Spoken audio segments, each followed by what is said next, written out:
I hope you can feel us, and you're definitely about to hang out with us. Just do the things that make you feel good in life. Is it helpful? Is it hurtful? Or is it going to make people laugh? How would you identify yourself? Trusting yourself enough to put trust in strangers. It's a process, like everything else. Hey everybody, welcome to another episode of Human to Human. I am so excited to have today's guest on. Y'all, truly, I got a napkin because I know how she is, and tears just happen. I'm worried about my tear ducts and my edges, so I'm just not sure which one. I didn't bring a brush down, we'll just see. But this episode is gonna be so special. I love her. I love you. I want you to know that your magic, your words, your gift to this world is so important. She is a poet, a speaker, and an incredible human, and a model. Am I missing anything from the list? I'm like a storyteller, to say the very least, to say the most. You're just a gift. You're just such a gift. And you guys know that when I highlight people or that I have people on the show, human to human means so much more than just what you do. It's so much about who you are. So Arielle Estoria is in the building, and I'm so excited for us to jump into this conversation. How are you doing? I'm good. It's Friday. I take it literally one day at a time. So in this present moment, I'm doing okay. I don't know what 5 o'clock is going to look like. I don't know what 3 o'clock is going to look like. But in this present moment, I'm doing great. I worked out this morning. I got some coffee. I got some writing in. So I'm feeling full right now. I'm feeling full. I love that. I had to make sure I also. How are you? Yeah, no, today was one of those days I had to make sure that I also fill my cup as much as possible, because I feel like, it's Friday. It was one of those days where you have to remind yourself that, hey, whatever I did this week doesn't define me, and all the stuff I didn't do, it doesn't define me, all those things. Yeah. That's my Friday moment. So I definitely feel like it was that. You guys are going to be watching this on Wednesday, and low-key hump day is the same thing. You're always like, okay, what's happening? It's always like that. So each day brings something new. But we've had so many incredible conversations throughout this pandemic that truly, I have to say, have lifted me up and really felt seen, and I hope it's felt the same for you. And so I'm really excited for us to talk through the deconstruction of the good girl. Okay, that's where we're going. That's cool. Yeah, that's all right. Here we go. I surprised her, guys, because I was like, "Did you want to know what's happening?" She's like, "No, girl, just let me know on the show." I said, "Okay, girl, okay." I never want to know ahead of time. Good. So I first want to ask you, what is your relationship with yourself right now in one word? How would you describe your relationship with yourself? I would say that the relationship with myself is kind of a twofold. It's kind of a healing space, but it's also kind of a returning space at the same time. So I'm really teetering on those two words. Can you talk through each of those? What does the healing mean? Yeah. Returning. I was just reflecting this morning on just this past year. I'm hitting a year mark of probably one of the most transformational and hardest years that I've been coming out of. And kind of looking at the debris of all of that, and knowing that I'm a lot more healed than I was a few months ago. I was very triggery. My anxiety was super high off of certain things. And now I'm at a space where I'm like, okay, we are settling into this present reality. And though it looks different from where we're coming from, different doesn't always mean bad, or negative or wrong. And so that's where the healing space is coming out of just being less triggered by things, of being less anxious about things, of carrying less weight about who and how I'm supposed to operate in this world. And then the returning is I talked about it this morning on my Instagram post. It's this moment where when change happens, when you start to notice, that you've grown and that you've expanded, there's this immediate look in the mirror where it's like, oh my gosh, who is that? And it's a distant and yet somewhat familiar response. And then you have the voices and the narratives from people around you. And it's, oh, you're different. I don't recognize you anymore. You know, it's this and it's this. And then all of those voices, which assume to be negative at first, or a negative response, or are speaking into something that maybe you've missed, ends up turning into finally facing the mirror yet again. And you're like, oh, it's actually a there you are, not who's that, but there you are. And there you've always been. And so that's where the returning part is, where I'm at right now, where I'm having this moment with myself in the mirror. And it's like, oh, not who's that, there you are. Like, because that's always been a part of who you're supposed to become and unfolded into. So yeah, that's the healing and returning space that I think I'm in. I love that, girl. That was such an incredible depiction of just the realness of both of those you know, spots and spaces, and what those spaces feel like and look like. This question was actually something I was going to ask you later, but since you just brought it up, how do you respond when people tap into your upgrade or your new edits, as they say, or your changes? How do you respond when people point that out? I think the first response we want to have is denial. Like it's almost like the stages of grief, if you will. And a lot of times for me, I found when I was denying it, like, no, you're wrong. No, I'm not this. I'm not that. I haven't, you know, I'm this, you know, and the reality is I have changed, you know, like I did change and I did shift, and that denial was just because I hadn't seen it, or I had, and it was just like, yeah, but this is probably just a phase, you know, like that. I don't think that's really who I'm stepping into. And so I think the first step was like denial. And then the second was just like crying. Like, I am a very emotional feeler person. And so when those conversations did come up from people, they usually resulted in just me just sobbing. And I think the tears were coming from confusion. I think the tears were coming from the language that was being used was one of supposedly love, but it felt like I was being attacked and shamed more so than it was being called out or challenged or acknowledged for where I was growing and how I was expanding. And so the second phase was just like a lot of tears, a lot of just like, no, you know, like just no, just like a sobbing no. Right. And then it comes to, again, this space of acceptance of like, yes, I have grown. Yes, I have expanded. Yes, I have changed. Thank you for acknowledging that, instead of, you know, you don't know me, X, Y, and Z. It's like, oh, you saw that? Right. Okay, that's great, because this work has been like super internal, and I didn't think it would ever show face or bloom for people to see, but clearly it has. So thank you for that confirmation. Thank you for that reminder that I am not stagnant, and still that I'm constantly a human being, and to be something, there's like this ever changing and moving and shifting that happens. And so those were kind of like the phases, I think, that I personally experienced. Do you think that in your space that is similar, or do you respond differently? Well, I really appreciate you putting the word denial out there, because I thought I was being, I realized in that, just in you giving that permission, like, oh, you were denying this out of this. Like, I just had a conversation about this. And I was, I get very defensive when people call up the changes, because I'm still in the middle of changing. And so because I haven't decided, is it a permanent change or not, I kind of rather you not say anything. But since we don't just do it inside and stay inside, we have to go outside. And it was a lot. I mean, I'm currently vegan.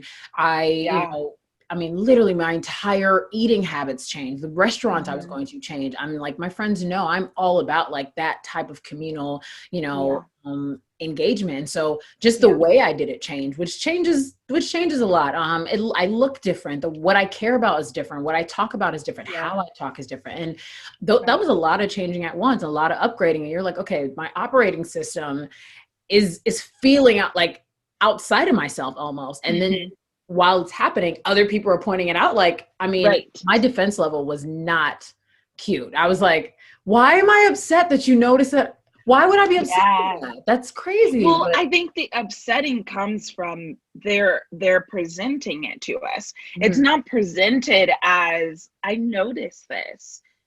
Let's talk more about that. It's like, I noticed this. This is wrong. Or I noticed this. We need to take this out. You know, I noticed this, or I see this and it's not good, you know? And so I think that's where a lot of the initial trigger placements get, you know, implemented, is like when it's being called out or spoken over us, Yes. it's not in a light where we would walk away feeling like, oh, good, I am working towards fullness. Right. I am working. It's more Right. so just like, oh, it's that shame narrative, you know, that's being implemented. And that's where I really think of like, why am I being defensive? And there is that quote where it's like, you know, if you're defensive about something, that you're not, you know, in a space to change, or maybe you need to listen to that calling out, which I think there's a level of truth to that. But I also think a lot of it has to do with how we're being called out. Right. Are we being called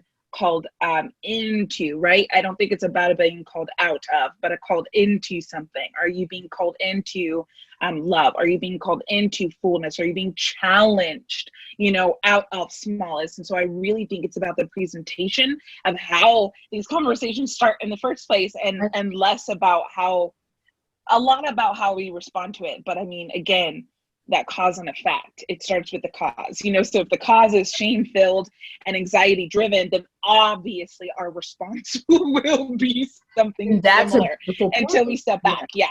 That's a beautiful point, because I have also learned, because first, I have to validate how you said people truly are not all well-versed in the calling out or the calling in. Mm-hmm. That's the truth. We don't all have the skill. And so sometimes you're like, hey, as a friend, I'd like to help with that skill, because the way that just showed up for me, it wasn't safe. And I don't feel like I can give you my upgrades because of XYZ. Now, the other thing I'm making sure to do in my self-awareness journey is making sure I'm responding to what's happening versus what I feel is happening, or what I think is happening, or my interpretation of what's happening. So sometimes when a friend says like, oh my God, I didn't know you started doing that, they might really just not know you started doing that. But because in my moment, I'm like, you didn't know, you know, just you like a whole thing. You'd be like, okay, I think the person was just curious that you started doing that, you know, whatever that thing is. So teaching myself to make sure my responses are not out of my fear, and owning those, like you said so well, owning that change and being okay with like, I'm not stagnant. You're right. And I did start doing that. Yeah. That is. Yep. Yeah, so good, so good. So I want to go back to the beginning of why I even wanted to have this conversation with you. So can you give us a little bit of background to how you were raised? One thing we related on so beautifully was that we're both the oldest, and being the oldest girl, it hit different, people. It hit different. Okay. Can we talk about on your end how that hits? What your life was like as a young girl? Yeah. Well, growing up, you know, as the oldest, I didn't necessarily grow up as a pastor's kid, but I became a pastor's kid in my preteen years. But always grew up as the oldest, and I'm the oldest of 5 kids. And there's just that level of just like, I have to do the things, you know, like I have to set the example. I have to be the president, you know, like I am in charge of clearing the path, of making sure it's the right path, of making sure there's nothing on the path, you know, like I have to, I'm the first, you know. My parents, my dad specifically, he calls me Alpha, you know, and that's a weighty nickname, Alpha, the first, you know, the beginning. And I carried that so much, not only just in how I cared for my sisters and my brother, but also how the decisions I made were around that weight, you know. And so the whole good girl was like, I was the child who got in trouble less, you know, than my siblings. And if I did, it was, you know, it just shook my whole world. Like, I got in trouble, you know, like I disappointed someone, like wreck me. And so a lot of the decisions I made even as a kid onto being a teenager, onto being, you know, an adult was, don't get in trouble, like set the example. Don't rock the boat, sit down, close your legs, be quiet, don't giggle in the back of the church, like it just was like all of that, ingrained into how I orchestrated and the decisions I made, and then came a point in my life where it wasn't necessarily that I wasn't behaving, but it was not the precedent that they thought I was going to be setting. And then talk about that. So there was a pivot. Yeah, there was a moment. There's a pivot. Well, because then I realized, and I really didn't learn this a whole lot until college, like being the oldest and going away to school, so hard. That was so hard.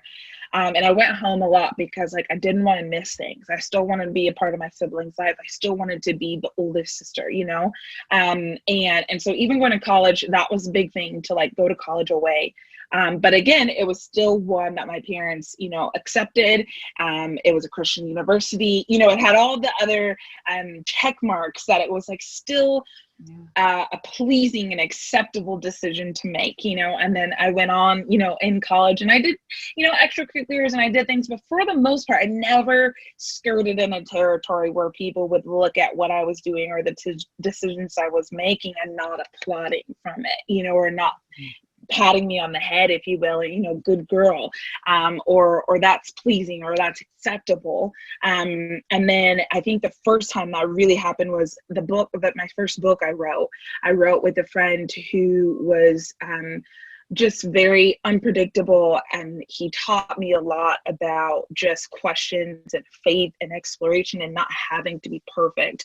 And then on all of his poems, he used, he cussed in it, and that was really problematic for some people, of just like, how are you going to associate yourself with that? And I really had to fight for, if people are going to encounter God, if people are going to encounter something bigger than us, then it has to have more than one side of the story. I'm only one side of the story and he's the other side of the story. So I went through and published it, but it was really just like, oh, she ruined her career. This was not a good step for her. So that was like the first time I ever like teetered outside of the boat. I don't think I stepped out of the boat. I think I just like dipped my toe just to see. Maybe just to see. And then it was like, no. And, but I had already dipped it, I had already experienced it. And then recently, getting in a space of the decision making on my future and a big decision on my future, and it not looking like the prayers, it not looking like the plan, it not looking like the speaking over and the calling out, and that being really startling for a lot of realities, and that being really unsettling, and there was no applause, so then I really teetered, is this a decision I can make, can I trust? What decision where was my on mine? It was, it came down to the man I was marrying, and is that a decision I can make? Mm-hmm.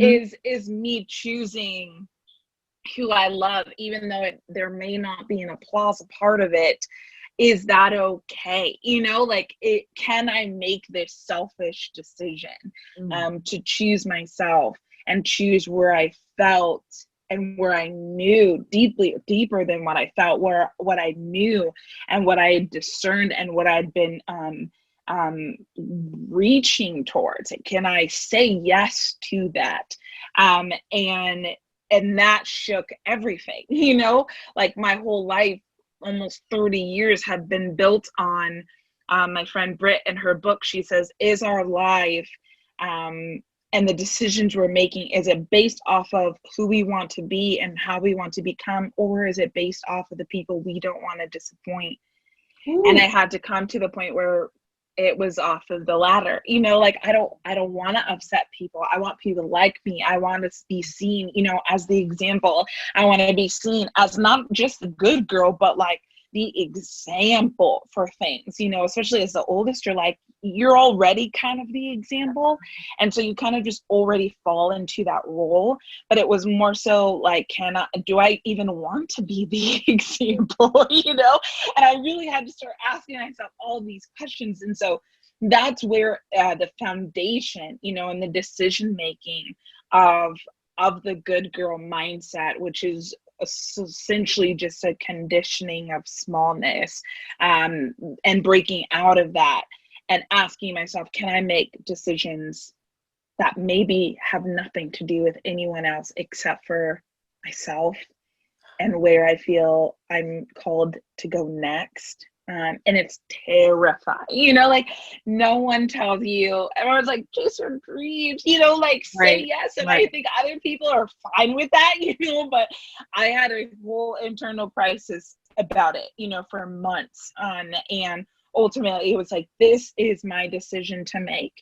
And this is my calling to step into. No one else is going to step into it with you, even though we use that mindset as a lot of thinking of other people, which I think is necessary. We are meant and called to be in community and to be in connection. And there's a thread that weaves between every one of us, whether we know it or not. But at the same time, when does it begin to hinder who we are supposed to be, who we're supposed to become? And that's when it really started to shake me, you know, and that's when the foundation, you know, really began to like tectonic plate, if you will. And yeah, the work started there. Yeah.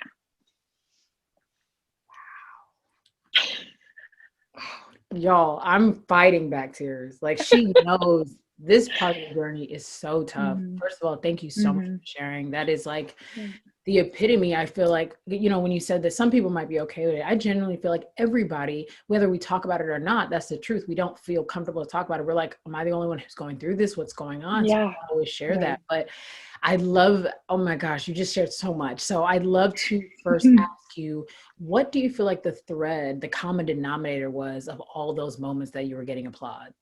Like, what was it that they just kept applauding? Was it, you know, the Christian in you, the perfection, in you, and because you had to like that thread, people look for it. And then when you decide to tell them like, yeah, that's not a part of it, all of a sudden the applause stops. Yeah. So what did you see common denominator between decisions? I think there's a lot of layers to it, and some that because it's like fresh-ish, I can't fully see yet. But I think at least in this present moment, I would say a lot of it is, you know, people have a preconceived thought about you. Like we are very by nature, unfortunately, judgmental people. You know, someone walks into a room and you have a whole, you know, subtype, how they talk, you have like a whole scenario based off of them. And when that comes to people who have been around you and who have nurtured you and who have loved you and who have, you know, been there, theirs are ingrained, you know, their notions are ingrained because they have been around you. So they think they know all there is to know about who you are and where you're going, completely dismissing that there's a whole nother orchestration happening over your life, you know, outside of what they thought, you know, or how outside of how they prayed over you, or outside of, so a level of it, yes, was like, oh, the decisions I was making felt like, you know, good next steps. They were, you know, college and a Christian university, you know, and being involved and doing what I needed to do financially to sustain myself. And then it, you know, and then it was art, but not just art, but like poetry and poetry at churches. You know, there's a lot of just like, yeah, this feels like the trajectory that she's supposed to be on, according to my preconceived notions on who she is and where she's going. Completely dismissing the divine orchestration already happening outside of our own preconceived ideas, you know, about people. And so I think the first wave of it was that. And then the second wave of it was just like, you know, this, everyone, I had a lot of people speak, there's a calling over your life, there's a calling over your life. And when I started to like teeter in a different direction, one I still felt was my calling, and one that I still knew that was my calling. Right. But yet there was so much backlash towards it. I was like, okay, maybe I'm completely missing what I think and feel God is telling me. Like I must be not all the way there. And it really came down to like how does someone else speak that over you? But does God not give you anything that you would have, that you would know what your next step is, that you would know what your yes is, that you would know the path that you were called to go on? And so that's where I was like, okay, am I missing something, or can they just not see it? Yeah. And I just got to make the decision anyway, and going back to our last conversation, that's really where it was like, no, but that's not where you're supposed to be going. That's not what you should be doing. The supposed and the should things that kind of like trap us, my mentor would say, stop shoulding on yourself. Because that was like so real. I feel like I'm supposed to do this. I feel like I should be doing this. Well, what do you want to do? That is a question that I don't think women, we don't get asked a whole lot. Christian women, faith-based people, what do you want? Like, oh, we can't trust our desires. We can't trust those decisions. We can't trust those answers. And then what happens when it's like, but I'm going to, I don't know. You could be right. You could be wrong. I could be right. I could be wrong. I don't know. But all I do know is this is what I feel I'm supposed to do next. And I can't ignore that. I can't shut that off. So I'm going to do that. Right. And it's quiet. There is no more applause, there is no more yes. There are subtle yeses, but they're not coming from places you're used to. They're not coming from people who have walked with you necessarily, but they are setting you up for where you're going. But they are setting you up and opening the doors for the newness that you're just saying yes to blindly, but fully, and stepping in that direction. Yeah. So how does, what I hear is a development or a new development of self-trust, right? Like a huge new development of self-trust. Yeah. Allowing yourself to go past should to want, which unfortunately something I've been really struggling with is, as a Christian woman, our wants are literally never supposed to be trusted, which is crazy because you're like, every youth choir, every church group, there was no moments, nobody said something about what you want. You're like, they'll never ask us that. Like, I didn't even realize we were just going along with it. I'm like, that is an issue. It's an issue. Yeah. So with that, and having a pastor as a dad and a mom who, is in that space, how did you communicate your boundaries with your self-trust? What was the now relationship with boundaries that started occurring and erupting in a moment of, I have to learn self-trust, with also inevitably means I have boundaries on how much you can speak into what I want for myself. Right. Well, I think at first there was a lot of listening, a lot of taking in because of the relationship you have with them, because of the longevity, and connection. And then it became a listening and the phrase of like, take the meat and leave the bones. And I had to do that myself of like, okay, that I can take that with me. That I'm not taking with me, and it wasn't necessarily something you communicate at first. It's something you just start doing on your own. Until then, I think where boundaries come in is where it becomes hard to do that. It becomes hard to just take, what serves you and leave what doesn't. Like the other party kind of makes that really hard to do. And so then it becomes of, I can no longer sort this internally, on my own. I now have to communicate that this is the work I've been doing internally, and now make it an external conversation, because otherwise it's hindering me from doing the internal work. And so it just came, to the point of, I love you, thank you, but this is not a conversation we can have, or this is a space where I need to step back, or if we could just take a moment, and just having to communicate those things. And then and sometimes it involves just a stepping back, a distancing. I can't hear myself, I can't hear if God is speaking to me in the first place, because all these other voices are so loud. Yeah. And that's where I think when boundaries are really needing to take place, is when I can't hear myself. I can't hear God speaking to me. I can't hear, I don't even know what I'm hearing anymore.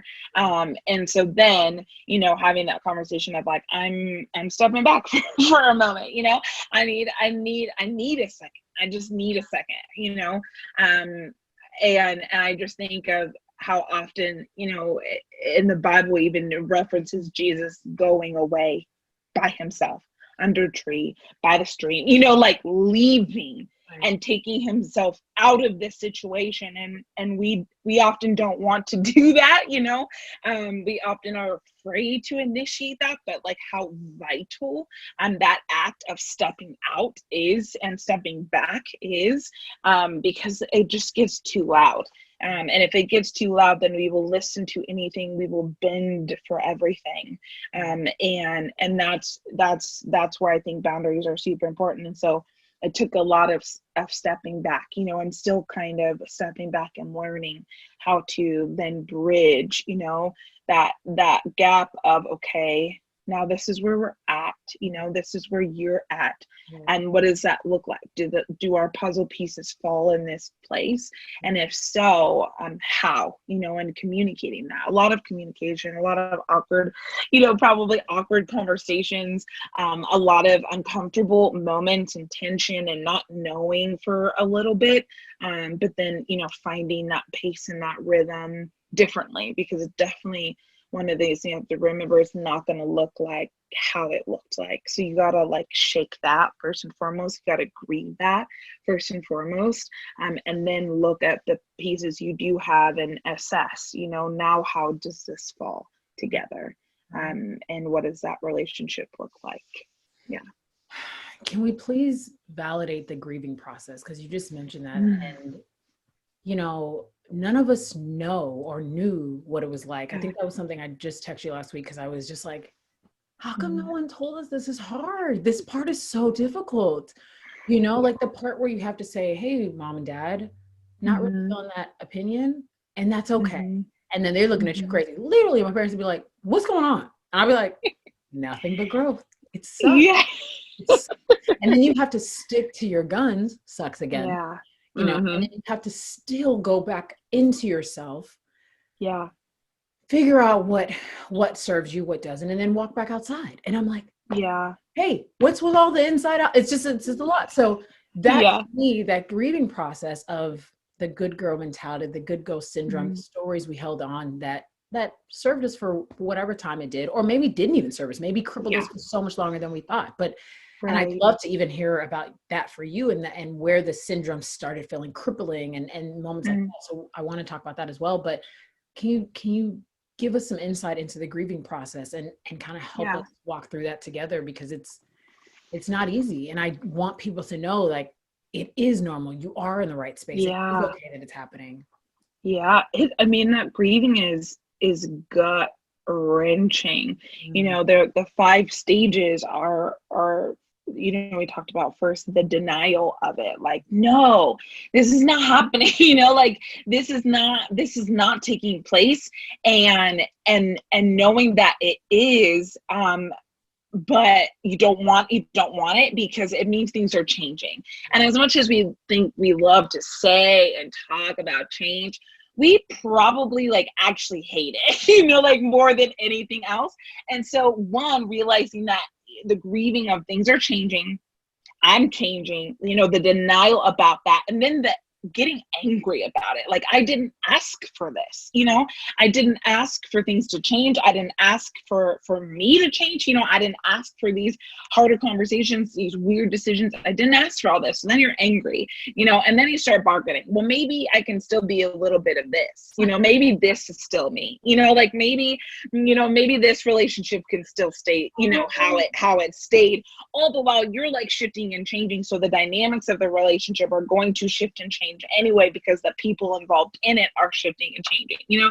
So then you start bargaining, like maybe, you know, maybe this, maybe that. And then it's just like this weight of depression. I can't stop this, right? I can't do anything about this. This is happening, whether I want it to or not.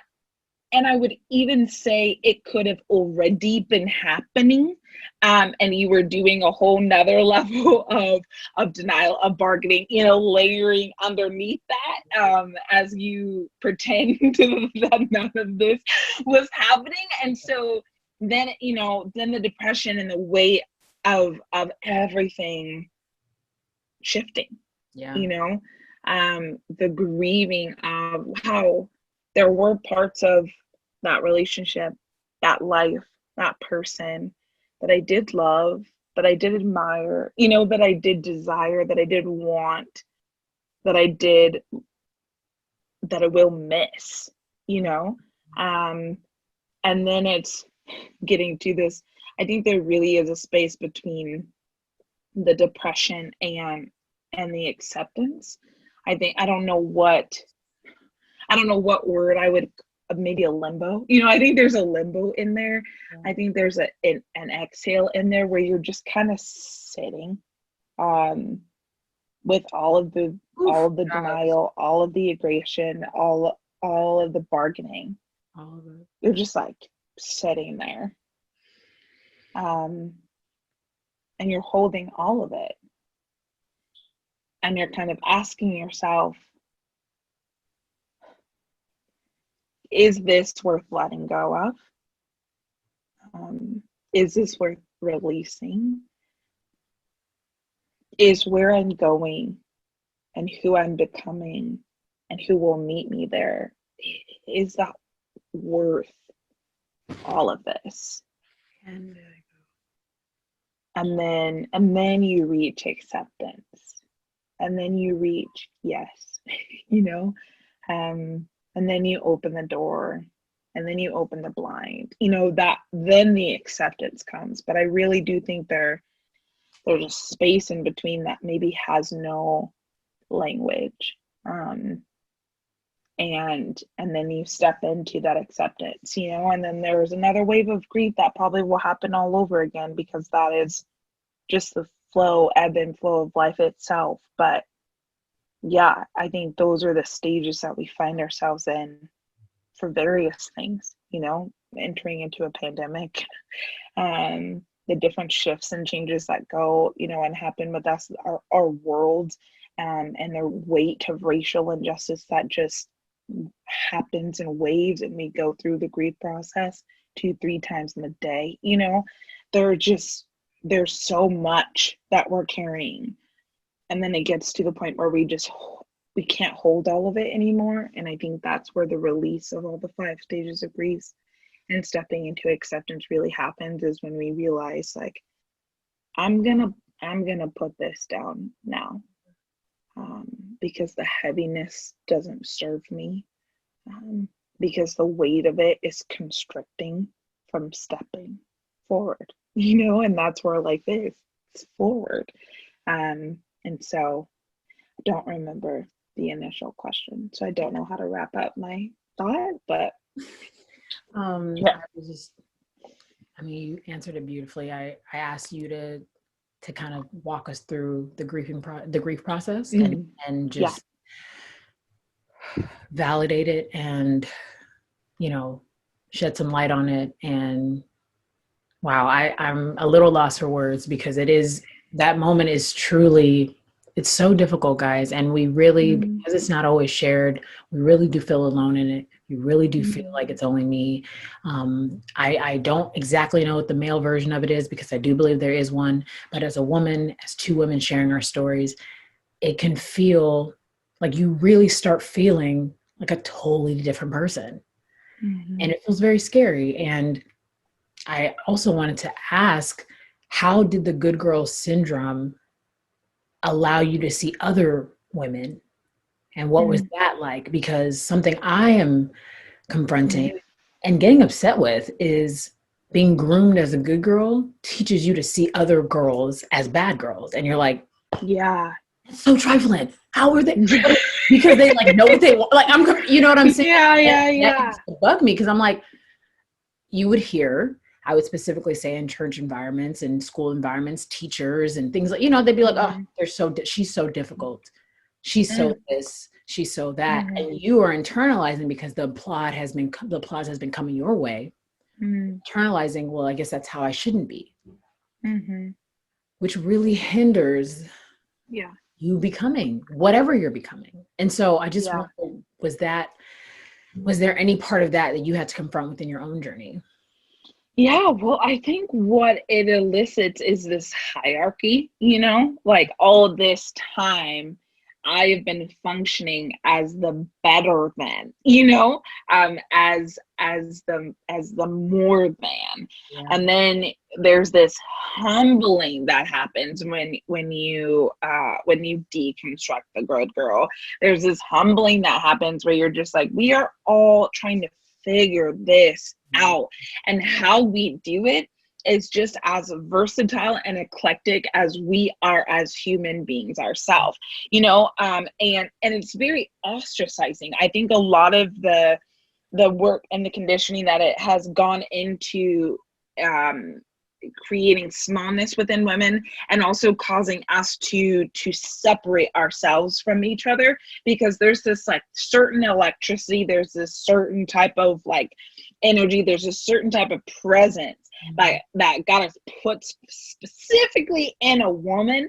And my favorite conferences to this day are women's conferences, because there's like this immediate electricity that happens in the room, and you're like, what is this? Right. And so I think a lot of the work of causing us to see them and her, as separate than us, is all a part of keep the flames separate, keep the embers separate and away from each other, because I think a lot of women, we do have the power to speak into, and to create life. That's literally why we exist, so when we tap into that ability to see another woman and to call something out of her, to push her towards freedom and not conditioning, to push her towards awareness of who she is and the lioness place inside of her, when we push each other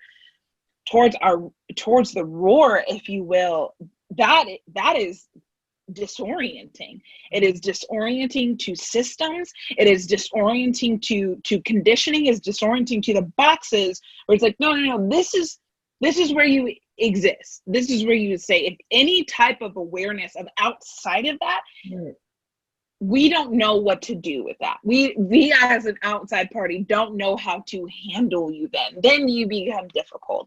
Then you become bossy. Then you become all the negative words, whereas if it were a dude, it would be, oh, he takes the initiative, he's innovative, that whole conversation. And so there's a lot of that happens of just like, keep them in their separate boxes, keep them looking at each other and thinking that she's more this, she's more this, she's less this, she's less that. Wow. Because there's a orchestrating happening in keeping the embers separate, because once there is a connection, there is a flame, and as we can see in our world now, flames, they have the ability to wreck things, but they also have the ability to restore things. They also have the ability to uproot, to bring new life, to clear out roots that are not healthy, that are not necessary. And I think that is the power of a woman, and so when we sit in these spaces of like, I'm doing everything right, we discount the work that another woman is doing. We discount the fact that we all could be doing this right, in the way that we have been designed to execute that rightness, if you will. And so, yeah, I think there's something, there's a conference earlier this year, and I was just like really wrestling with the story of Adam and Eve. And I was just like, is it that the story has been she is the weakest person? Then why go for her first? Like, then why did everything then, quote unquote, unravel after that? Who is she to unravel life in existence like that, if she is not then actually the most reckoning force and the most powerful source? And so I've been really just like coming back to the conversation of Eve, you know, and the beginning woman. And is she actually more powerful than we have been told to believe? And thus, are we then actually more powerful, capable, equipped than we are led to believe outside of the good girl? There's so much more to us, you know, than that. Yeah. And How does, now that you brought that up, how does the deconstruction of the good girl syndrome or personality affect your relationship with your faith? And can you first talk about where you come from in faith, and then yeah. Well, I grew up more Baptist, like little non-denominational, more Pentecostal Baptist.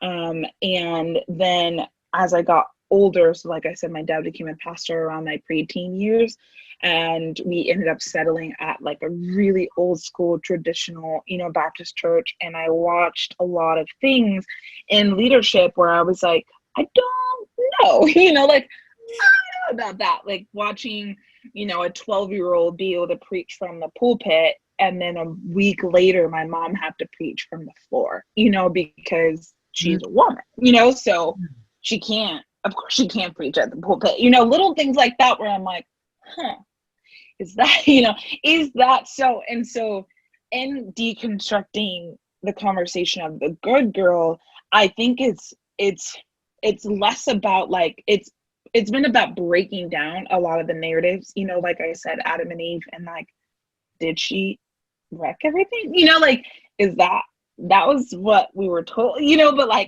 what, you know, why is she not powerful? You know, like, why are we not talking about that part of the story? And really just like dissecting is where it's at, just like dissecting everything, because the narratives about women biblically and spiritually have just been all kinds of altered, you know, and all kinds of misinterpreted, and usually spoken from males, you know. So I don't know, like, I just know for me personally, design wise, I rarely go with a guy, just because I'm like, I have to explain too much. I have to make myself, I'm feminine, like my aesthetic is feminine, but then I get a result and it's like limited to, and Claire's just like threw up, you know, in a design. And I'm like, no, but I go to a woman, I give her like 3 different pointers, and she sends me like 6 designs where I'm like, all of that, you know, like, exactly. So there's like an understanding, there's just an understanding and a connectability that is naturally in place. So when I hear a woman speak or a woman preach, it just sits differently. And it's not that I don't resonate with the men, you know, who speak, because I do. There are a lot of men who I highly respect and who I think have a lot of wisdom, but it just sits differently, you know, when it's a woman. And so, but we haven't really had a whole lot of that, you know, in the faith conversation, because of where women are supposed to be, you know, how women are meant to show up in the world. We can be in the nursery, but like, we can't really be on the main stage, you know, and if we are on the main stage, then we get pregnant and then you never see her again, you know, like, there's just too many things where I'm like, this doesn't sit right with me, you know, like, and is that okay? I think the narrative of women has just been, I don't think that's how God intended. If we are truly made in the image of God, that means both of us are made in the image of God. So why have we only been focusing on one image? And that is where I really have just been like really trying to shake up a little bit. I'm just like, if I'm also created in the image of God, then why is God only a he? You know, we know God is a father, but also there's a reference to how God, you know, nurtures and covers and holds like a mama holds. So where did that part go? You know, and how does that fit in? And then ultimately you start asking yourself, how do I fit into the divine narrative? How do I fit into this story that we've heard for the past 30 years if I've only been told how I don't fit, or how I'm the prostitute, or how I'm the woman at the well, or but you never talk about the fact that the gospel started because a woman was at the tomb to find Jesus. Why don't we go there? Part. You know, like literally we skipped 2 sentences and then we just, what happened? Wow. So she was there. Right. And she told them, the men, and then the men told, but she told them. And so that's where it's just been like calling out. There's like, you know, the movie Hidden Figures, calling out the hidden figures. Yeah. And a lot of the hidden figures in faith and in spirituality have been women, you know, but never brought to the forefront, you know, never really brought to the main stage, if you will. And so I don't think that is how God intended it. You know, like I could be wrong, could be right. I just really don't think that's how it was intended to be. And in the discovery of this, in the awareness of the hidden figures, and really not just wrestling, but really being willing to open yourself up to completely different versions of who we are and are intended to be. How are those conversations you're having? Are you kind of having them more personally? I mean, we're having a conversation now, which I'm so grateful. Yeah, I think between the two of us, you know, like we've had conversations. I think this is definitely this is probably the most public so far conversation, and maybe like one podcast somewhere that I've had. But I think because I'm a really big believer on if I'm still doing the work, if I'm still doing the healing, it takes me a minute before I feel like I can be like, here's my TED Talk, you know, here's my TED Talk, here's my things that I've learned, because I'm learning, you know, I'm in it. And so I think the conversations have been just very close people, which I actually am not the greatest at. You know, I'm always I want to talk to everyone, and I want to open myself up to strangers all the time. But my spirit has been very discerning on how I navigate through these conversations, while also noticing it just pop up like wildflowers all over, you know. And so I start to see it way more. It's like when you have the car and you start seeing the car everywhere, and that is happening, you know. And so, but the conversations, the intimate ones, the close ones, have been with people who are in the wrestling with me, you know, people who I also see are getting their hands a little dirty, and people who I also see are being ostracized from their initial communities. Those are the people I'm really having the conversations with, and people who know me, because otherwise I will, you know, just spill my whole existence to everyone. And my husband, actually, he is really good at being you know, not everyone gets, you know, full pieces of you. Not everyone gets access to you all the time.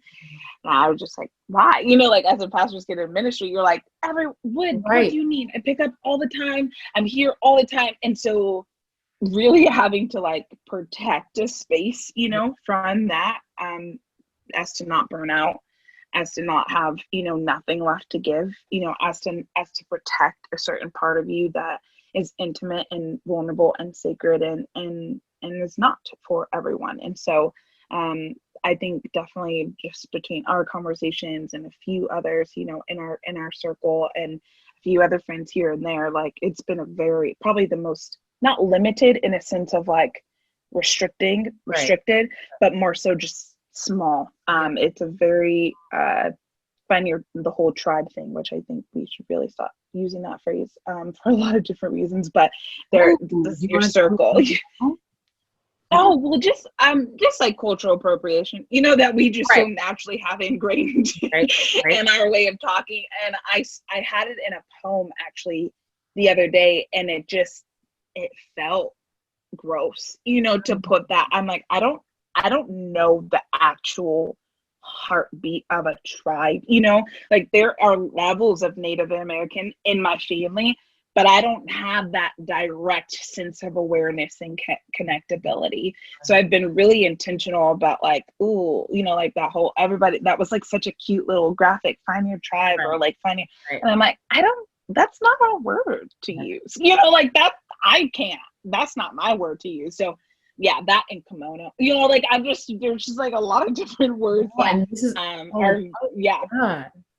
these moments of like, so even yesterday, I posted something and I said, oh, this is my spirit animal. And my friend, my sister responded and she's like, hey, so just learn that actually doesn't mean what we thought it meant. And I was like, right.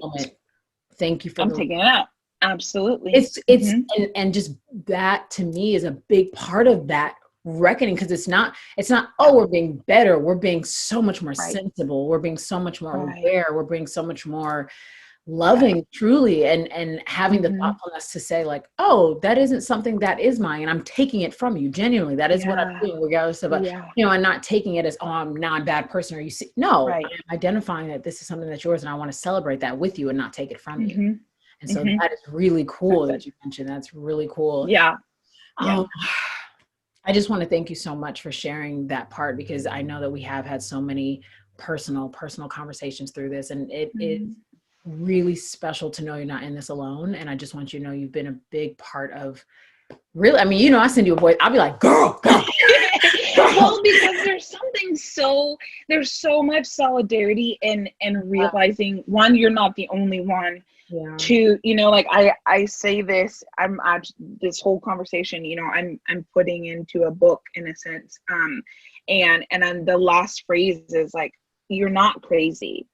You're unfolding, you're blooming, you're expanding, insert whatever it is, and so when we find that moment, it's like, oh, I'm not crazy. I'm not damaged, like I'm not lost, I'm not, and whatever word it is that you're carrying and that shame story shows up.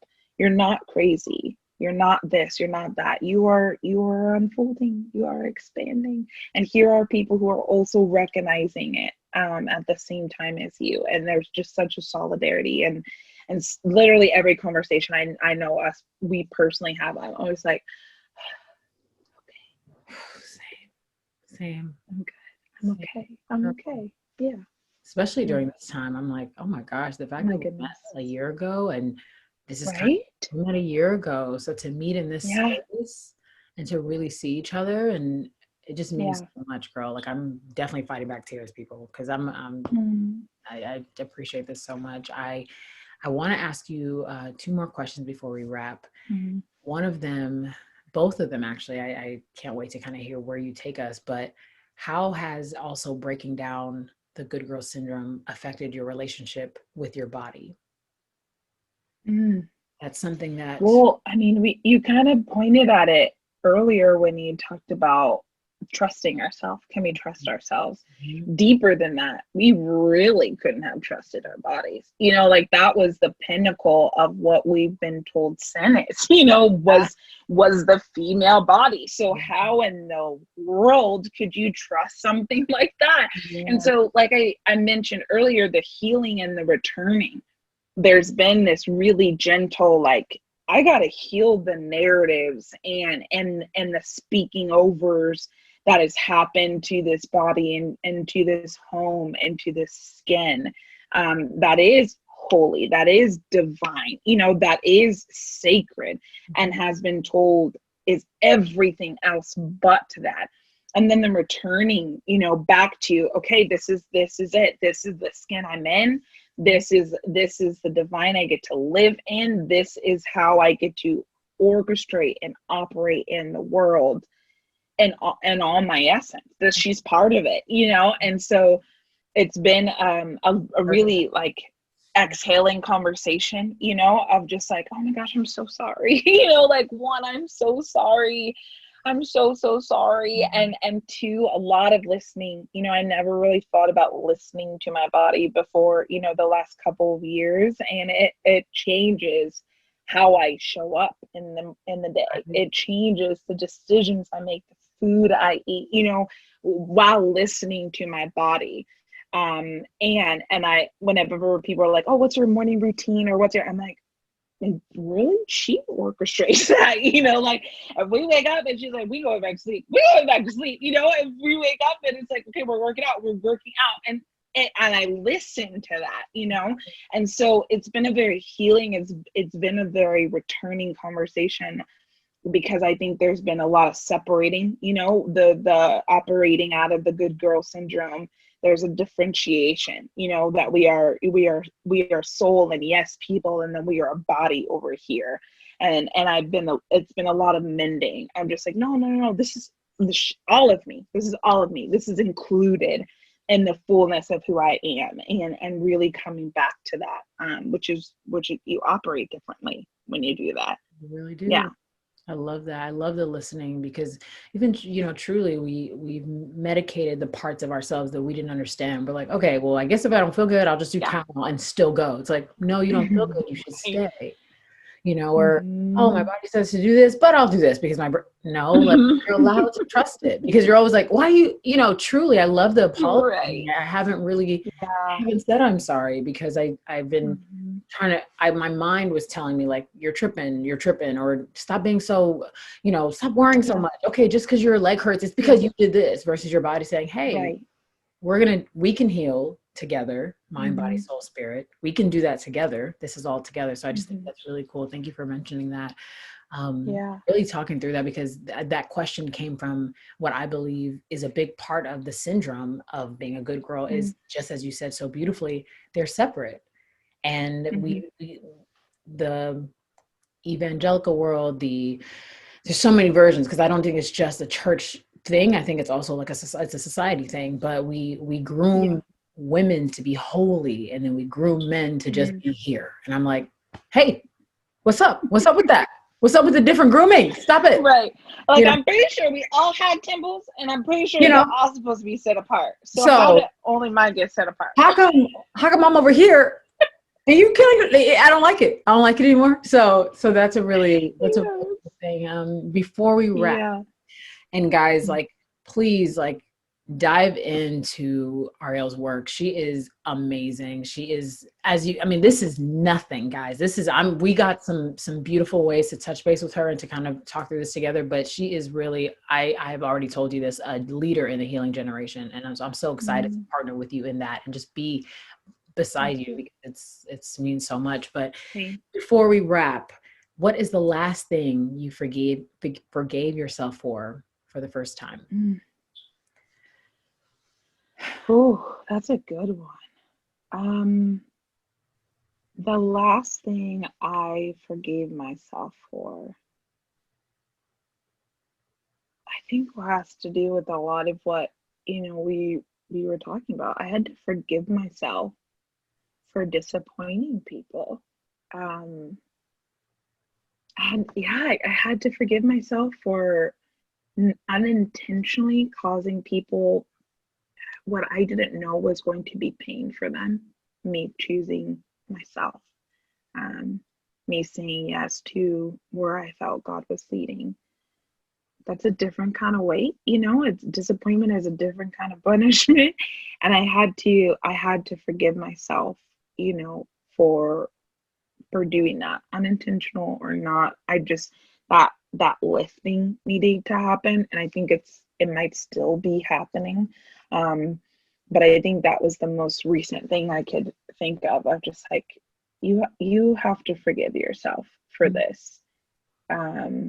Because one, it's not something you're meant to carry, you know. Two, it had a little less to do with you and a lot to do, you know, with the work that they're doing on their own and individually. And so forgiving myself for not being a disappointment, right? There's a differentiation between that and disappointing people. You're not a disappointment. And really reminding myself of that. Yeah. Deep breath, everybody. Deep breath. Wow. Deep breath.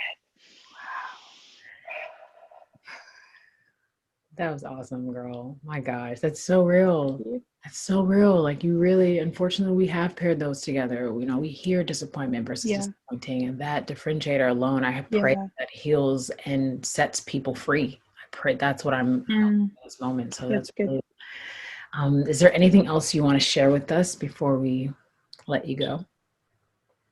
No, I would love to know your answer to that last one, though. That was a question. Yeah.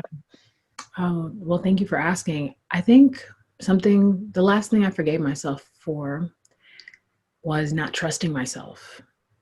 Like, I really had to not be upset with the version of me that always felt like somebody else's opinion was better than mine. Not that it wasn't for validation purposes. It was for like, just feeling like somebody may be smarter than me or more experienced than me, or, always feeling like the listening couldn't just be with me. That was really tough. That's something I still go back through, that process of the forgiveness with that. And every decision, I remind myself that you don't have to be here anymore, that you are allowed to trust yourself. But I would definitely say that's something that I had to really forgive myself for, just to believe I wasn't worthy to trust myself and only myself. And that is okay. And that is possible. You are so equipped. And so that is definitely the thing that I'm moving away from, and truly not trying to go back to. Yes. You can stay back there. You could stay all the way back there. No, we had a good time. Time we had. Goodbye. Yeah. We're done. Yeah. Oh, so good. Thank you. Thank you for sharing that. Whew. Well, thank you guys so much for checking out this episode of Human Human. I feel that this was a healing moment for all of us. These episodes always feel like that for me, and I hope they are for you. So thank you guys for tuning in, and we'll see you next week.